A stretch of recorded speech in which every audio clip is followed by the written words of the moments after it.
محمد بشر لا كالبشر بل هو یاقوت فی الحجر. نبی صلی الله علیه وسلم انسان خود عام انسانانو پشانت نه دی، بلکې داغه مثال داسې دی لکه څنګه چې په ګټو کې یاقوت ګټه چې دی نو هغه ګټه ښکاره خبره ده. یاقوت هغه خاصه ګټه ده قیمتي چې هغه د عامو ګټو پشانت نه ده. نو نبی صلی الله علیه وسلم انسان خو په صفاتو کې د عامو انسانانو پشانت نه دی، د هغه صفاتو ته چرته څوک رسیدی شي. بعد از خدا توی قصه مختصر، د الله نه وروستو د نبی صلی الله علیه وسلم مرتبه ده. قصه بس لنډه ده چې د نبی علیه الصلاة والسلام مرتبه ده. دغه رنګې یو شاعر د نبی صلی الله علیه وسلم د بشریت په باره کې چې نو ذکر کوي وَإِن تَفُقِ الْأَنَامَ وَأَنْتَ مِنْهُمْ فَإِنَّ الْمِسْكَ بَعْضُ دَمِ الْغَزَالِ. ګوره تاسو به چې دی نو مشک اورېدلي چې دا مشک یو خوشبو ده او دا د څه نه جوړه ده؟ دا د یینې نه جوړه ده او دا د اوسۍ چې کوم دی نو یینه ده، د اوسۍ. اوس دغه مشک هم چې دی نو یینه ده او نور یینې هم چې دی نو هغه یینې دي، خو نور یینې خلک هغه د ځان نه لرې ساتي او ځان د هغو نه لرې ساتي، کپړې ته بچ کوي ځکه چې هغه نجس دي. خو دغه د خاص یینه چې هغه د مشکو په شکل باندې د اوسۍ په بدن کې د خاص ځای نه راوځي، د هغه یې څونه قیمت دی. هغه چې کوم دی نو لږه چې دی نو هغه په زرګاو روپو باندې خرڅېږي.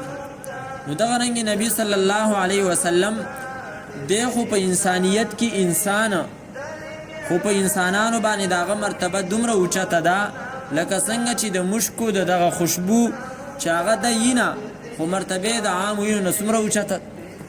نو خلاصه دا شو چې نبی علیه الصلاة والسلام بشر. د دې په باره کې دوه حدیثونه واورئ.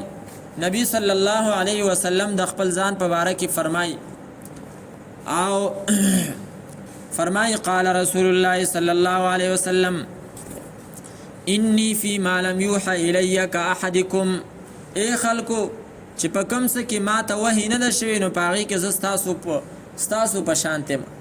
مطلب دا دی چې د دنیا په شیونو کې بیا زه ستاسو په شانت یم او د وحی په باره کې چې دی نو زما شان بیا جدا دی چې ما ته وحی کېږي او هغه تاسو ته نه کېږي.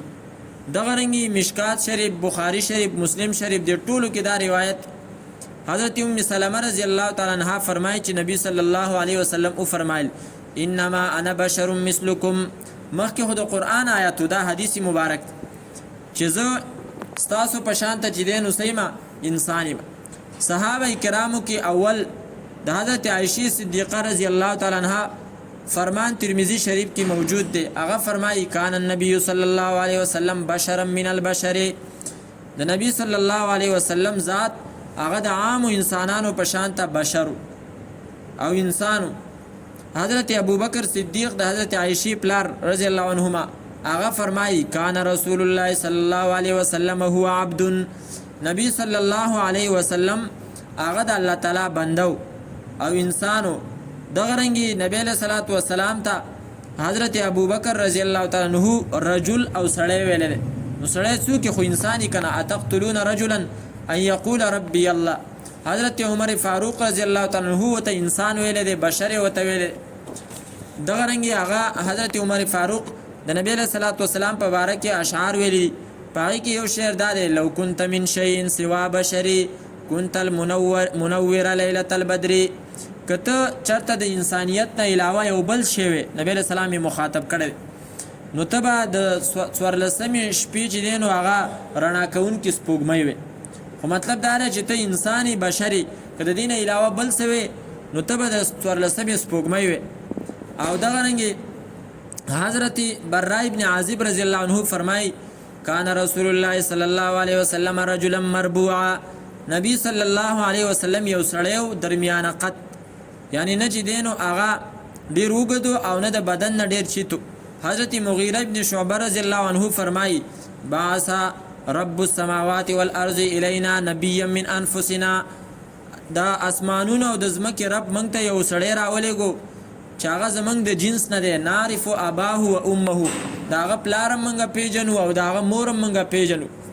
دغه رنګ حضرت عبد الله ابن عباس رضی الله تعالی عنہ فرمای چې نبی صلی الله علیه وسلم او حضرت ابوبکر دی وی خاورینه پیدا دي. مطلب دا دی چې دواړه انسانان دي. د دې په باره کې نور اقوال د علماء کرام هغه ډیر زیات دي.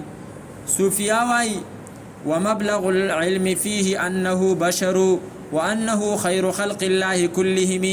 خلاصه دا ده چې نبی صلی الله علیه وسلم بشر دی، خو په ټول مخلوقاتو کې الله تعالی ته چې دین او هغه سره هغه د ټولو نه بهتر او غوره دی. اوس علماء کرام